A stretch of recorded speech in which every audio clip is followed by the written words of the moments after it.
Good morning, good afternoon, good evening, wherever you may be, and welcome to today's podcast number 6 with your presenter, Jonathan. Woohoo! Hope you're all keeping good, guys. Hope you had a nice weekend there, and I hope you enjoyed your soccer active weekend because there sure was some nice games, some nice news, guys. It was a nice weekend of soccer, guys. So there's some big news starting off this week, guys. So as per the podcast, guys, for those of you who had followed so far, this is the sixth one of my podcast that I'm doing for Soccerspective. I think we might have some big announcements this week, guys. We have a bigger team joining, so keep an eye out, guys. Keep your ears open because there will be some news this week. The team is getting bigger. Let's go, Soccerspective. But yeah, guys, I'm going to start off as I usually do per podcast. So the first thing we're going to talk about today, guys, is some news in the soccer world. We're going to start with news coming out of Arsenal, guys, that the sporting director, Edu, the Brazilian, he's been there since 2019. So he has informed that he will be leaving Arsenal. So that's big news coming out of Arsenal, guys. So the news is that there's this Mykonos group or something that have some soccer clubs. They also have Olympiacos, Rio Ave from Portugal, and Nottingham Forest in the Premier League. So there's talk of him maybe changing his role from Arsenal to Nottingham Forest. So we don't know how that's gonna leave Michael Arteta, the manager, because there's a link obviously between the sporting director and the manager. So if a sporting director changes, it might. I'm not sure how secure Michael Arteta is at his role now, but we will see about that at Arsenal. So there's our news number one, guys. We are going to move on to Manchester United, guys. So Manchester United have announced the new manager. So Ruben Amorim, I believe, so from Sporting Lisbon, guys. So I believe they paid around 18 million to get him out of the contract to Sporting Lisbon, plus whatever his annual contract fees might be. So I'm not sure about the figures there, but we will check them out just to see. For sure, it will be a lot, anyways. So okay, guys. So next news out of that. So we're staying in the Premier League in London, guys. It's from Tottenham Hotspur. So Tottenham Hotspurs have announced that they will renew their captain, their one and only Son. I'll have to say the name right now, eh? So Song Hyung-min, great player, guys. Fantastic. Number 7 for Tottenham, captain currently, very well deserved and earned, guys. So he's, I believe, out of the Premier League currently. He's the third most scorer still active in the Premier League. I think behind Mo Salah of Liverpool and Jamie Vardy of Leicester. So with 123 goals, Song. So well done, Son. Well deserved. So guys, more news now. So last news actually still in London. Well, not really, but going to Rome, Italy. So there's talk of an ex-Chelsea legend, Frank Lampard, maybe taking over at Roma, as Roma are struggling, guys. Since they sacked Daniele De Rossi, the manager, they've, as the Romans used to do, they've gone down, guys. So yeah, there's talk of Lampard as pole position to get the job, guys. Or there's talk of Fonseca from Milan, and also Mancini, the ex-Inter Italy manager who won the European recently, ex-Inter Milan as well, and also Manchester City. So big coach. So guys, okay, so that's our news for the day done. Then we are going to talk about some results, guys. So from last weekend and around the leagues in Europe or globally. But we're going to touch in the Premier League, guys, as we're talking about the Premier League. We are going to talk about Newcastle, Arsenal. So Newcastle bet Arsenal 2-1, guys. So not the best weekend for Arsenal fans, in London. So first, Edu resigning as sporting director. The loss also. Big news coming out of Arsenal, but big club, you see how you come back from this. So okay, then also another big shock in the Premier League, guys. So Bournemouth bet Manchester City 2-1. So Pep Guardiola's team, they're taking the loss this week. Then going to Germany, the Bundesliga, guys. We always start there more or less with Bayern Munich, which they won 3-0 against Union Berlin, who actually are not the worst club. I've seen them once or twice. They can play good at times. So then we're going to Dortmund, guys. So Borussia Dortmund, Champions League finalists last year. They won 2-1 to RB Leipzig. So That's a big win for Dortmund. Then we are going to the Serie A in Italy, guys, where Udinese, who are playing great football this year, but they lost to Juventus, my team. Woohoo! Forza Juve! But yeah, guys, they lost 2-1 to Juventus. Sorry, 2-0 to Juventus at home. So good result for Juve as we need these wins. After that, we're going to France La Ligue. So we're going to PSG, who won 2-1 against Lens. You think they would have scored by a higher margin? Maybe if they had Mbappe, it would have been a higher score, do you think? So, guys, then we are going to Ajax Eredivisie. Nice, beautiful Amsterdam, where I used to live. So Ajax won 3-2 against PSV Eindhoven, so that seemed like a great match. I didn't see the highlights, but 3-2, stadium full, big fans. That would have been a great game to watch. After that, guys, we are going back to Manchester, to Old Trafford, where Manchester United under Ruud van Nistelrooy, club legend, Dutch. So as an interim manager, they drew 1-1 v Chelsea. So solid result, two big clubs. With what's going on at United, I think that's a solid result to take and see from there. Also from Chelsea away from home at Old Trafford, that's a good, fair result, I think, good result. Then after that, after a few, I don't know if it was a season or two without playing, but the Barcelona derby between Barcelona and Espanyol, which Barcelona won, guys, 3 Espanyol, unos. So, vai Barca, brava, brava. Also, yeah, then Atletico Madrid guys won 2-0 against Las Palmas. Back in Italy, big result. Napoli at home lost Napoli 0, Atalanta 3. Atalanta are a great club, guys. They won the Conference Europa League there last season or the season before. Yeah, 3-0. They have a great player, Lookman. What a fantastic player, guys. Also, the Serie A top scorer, Petegu, who's Italian striker, scored as well. So very great. Atlanta are a great team at the moment. Inter then won last night 1-0 against Venezia with Lautaro Martinez scoring, who just came seventh in the Ballon d'Or standings. He thought he should have done better, but that's how he answered, getting a goal. So well done to Lautaro Martinez, which moves Inter Milan 1 point under Napoli after the loss. So things starting to heat up there. And then we are going to Vancouver, guys, where Vancouver bet Los Angeles Football Club 3-0 in the Western Conference. So, yeah. So I believe that result though leaves LAFC, leaves them first, guys, and I think Vancouver eighth. So good win for Vancouver, all the same. So, guys, with that said, that's the results I wanted to touch base, the recent results. So, we're going to touch on this week, guys. What is it? One of our best weeks, Champions League week. Woohoo! Come on, vamos, forza! Guys, by the way, before I move into this, if you're enjoying the podcast, the videos, just please like, subscribe, comment, engage, follow our social media, guys. Yeah, this is amazing. We are going here. This is the sixth episode, guys. And yes, we're enjoying it and we're just going to keep going at it, guys. We're going to keep pushing.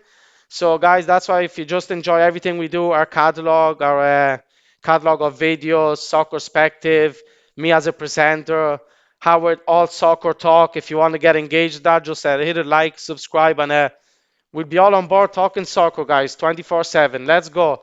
Vamos. But anyways, guys, getting back to this podcast. Now, next is the upcoming games with prediction, guys. So, let's see what Jonathan predicts. So, guys, tomorrow we're going to start off with the Champions League. I love Champions League, guys. The best games I've ever watched, more or less, apart from the World Cup where Italy won, is Champions League, guys. You cannot beat Champions League. Your Juventus, Real Madrid, Manchester United, Fenerbahce, Benfica, all over, guys. PSG, Barca, it's great. I love it. So coming up tomorrow, guys, our game of the week for this week is going to be Los Blancos, Real Madrid, Galacticos against AC Milan, the Red Devils, the Devils of Milan. Red Devils is actually Manchester. So, but yes, that game is tomorrow, guys. So interesting facts: out of the last 15 games played by both teams, 6 are won by Real, 3 draws, 6 won by Milan. So that's going to be interesting. Who's going to take the lead out of these last encounters? Because it's balanced throughout the years. Although one can easily argue that Real Madrid have been a step above, and the results talk, Champions League especially. So that's our game of the week, guys. And my prediction for them in the Bernabeu after Real Madrid losing 4-0 to Barcelona there, they want to make a statement again. And I am going to go with a 2-1 Milan or a 3-1 Milan. Oh, sorry, 2-1 Real Madrid or 3-1 Real Madrid, guys, you know. So I'm just going to go with that. Then the next game, guys, Liverpool against Bayer Leverkusen, another big game. We are going to go, guys. You know where we're going to go? We are going to go with a 1-1 draw. Xabi Alonso, Bayer Leverkusen manager, back in Liverpool, Anfield. So let's see. Next game, guys, Lille Juventus. So I cannot be biased when I choose Juventus, so I'm analyzing Juventus. For this one, because Lille Belos, I believe, the last game, and I wasn't too happy, and they weren't the bad side by Juve.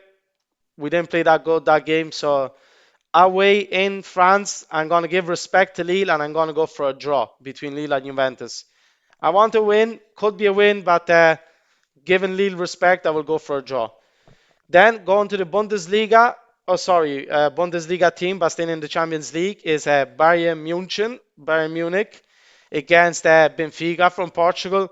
This should be a good game. Benfica are always good in Europe, but Bayern Munich, I think at the moment they are on form, and after especially losing to Barcelona, I think they want to go back up there and get these points. So I'm going to go with Bayern Munich for this game, guys. Maybe a 3-1 or 2-1. Let's see. Next game, I'm probably going to butcher this word, say it wrong. FK Crvena Zvezda. Did I say that right? I don't know. You tell me. But so this guys is a Serbian team. So they are playing Barcelona. So playing in Serbia is always hard, guys. They have amazing fans. The stadiums there, they light up. Incredible. I would love to go experience a game there. But for this game, we will go, guys, with Barcelona. Just we have to go with Barcelona. A next game for Wednesday as well, guys. Fantastic games. Champions League. This is why I love it, guys, and this is why I love soccer in general. But Inter v Arsenal, Champions League. Can't get much better than that, guys. Inter Milan back on form. Arsenal with the news of Edu, the sporting director, leaving, losing at the weekend. So big game there. For both teams in Milan, so should play in Inter Milan's favor. So we are gonna go with this game. Just maybe Inter Milan to edge it. With the news from Arsenal, Arsenal could surprise us and make a statement. But I'm gonna go with Inter Milan on that one. Yeah, what can you do? Rivals are Juventus, but this is analytical minds. We know we have to be fair, so Inter Milan might win there. So next, guys, and the last prediction, I believe, yeah, is PSG v Atletico Madrid. Another great game, guys. These games are fantastic, guys. This is why we love soccer. There's so much going on. So PSG, they always so much investments they have done. They always get there and about quarterfinals, semis and that, but they always seem to go down. So Atletico Madrid as well will want to make a statement because they haven't been playing the best. So I am going to go, guys, with this game, PSG Atletico. Can it be an Atletico shock? Shall we say it? Let's go for an Atletico Madrid shock, guys, because PSG, I'm not liking how they're playing lately, and with the loss of Mbappe, they've lost a big, big player there, for the league and for PSG. So, guys, that's the results aspect, predictions, and upcoming games done. So we're nearing the end of the podcast, guys. As I always say, just if you're enjoying it, please like and subscribe, guys. Follow our Instagram, Facebook, check our YouTube community, guys. Get involved, get engaged because we're having fun, guys. We're growing weekly, we're having fun, and yes, we're only getting started. So the question, guys, of the week last week was it was interesting, guys. So which soccer stadium? So where is the biggest soccer stadium in the world, guys? Which country? Where is it? And the question was the Rungrado 1st of May Stadium in Pyongyang, North Korea, guys. Interesting, right? With a capacity of 114,000 fans. Although in some places I read 150,000, 150. I think that might be if it's standing and maybe in the stadium as well. but definitely 114,000 people. That's a big stadium, guys. So very interesting when I looked that up. So there you go. No one answered, guys. So fan of the week this week again was taken out of the different channel or somewhere. But please, guys, answer. On this post, even in the YouTube community, and you can get a mention as the fan of the week. So all right. So, guys, then that was last week. So, this week, guys, the question we have for this week to be the fan of the week next week, or just to get a mention, is who, with the Champions League coming the next few days, I thought why not keep it the Champions League topic. So, who scored the first ever Champions League goal, or even European Cup, before it was rebranded to Champions League, guys? That's an interesting question. So, who scored the first ever European Championship or UEFA Champions League or European Cup goal? Okay, so there you go, guys. Have your quick research and throw that name out there as fast as you can, guys, and you will get a mention to be Soccerspectives podcast episode number 6, fan of the week. Goal! Vamos! So with that said, guys, my favorite part, as always, it's time for our fun of the week, guys. Let's go. I love this part, guys. Soccer is about fans. So for me, one of the biggest aspects for me and from my viewpoint with this podcast is the fans' perspective also. Because fans might not have, they might not be in the graphs of the team's play, analytics at the end of the game and everything, but the fans are the ones who push the team 90 minutes, 125th extra time, or even after penalties. Fans have a great, great say in any team's performance. So a fan's perspective is very critical to be a competitive team and to win. So also the same with this channel. It's thanks to the subscribers, to you guys who comment, who like, who engage, and who are learning from our catalog of videos, who are watching here, getting engaged, having fun with me, obviously because I'm fun. But no, and so yeah, we just want to always make sure we get a fan of the week, guys. So we're introducing this with the podcast. So last week's fan of the weeks was Hayden. So Hayden, well done for last week. I've already reached out to you. This week's, guys, we're gonna actually stick with a response from one of our fans, which is on the YouTube community, which relates to the art of defending, which Hayden last week also got a fan of the week, which was the art of defending. What are the best strategies or approaches? You can go back and check them out, guys. But the fan of the week this week is Matthew Chadwick. Well done, Matthew. Forza, Matthew. So, Matthew, you've been chosen as fan of the week because you also commented on the post, The Art of Defending, and your view is also, as Hayden's last week, is incredible analytical, and it's exactly what this channel is about, and your view, your perspective on it.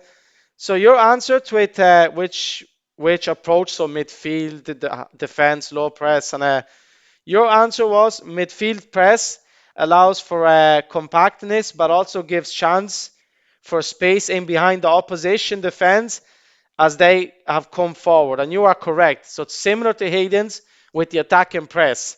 So yours is the midfield press. So a bit behind it. Both very attacking thinking answers, very positive forward thinking, and I totally believe it's the modern age. The answers you two guys have given, it's very similar. So same with you, Matthew.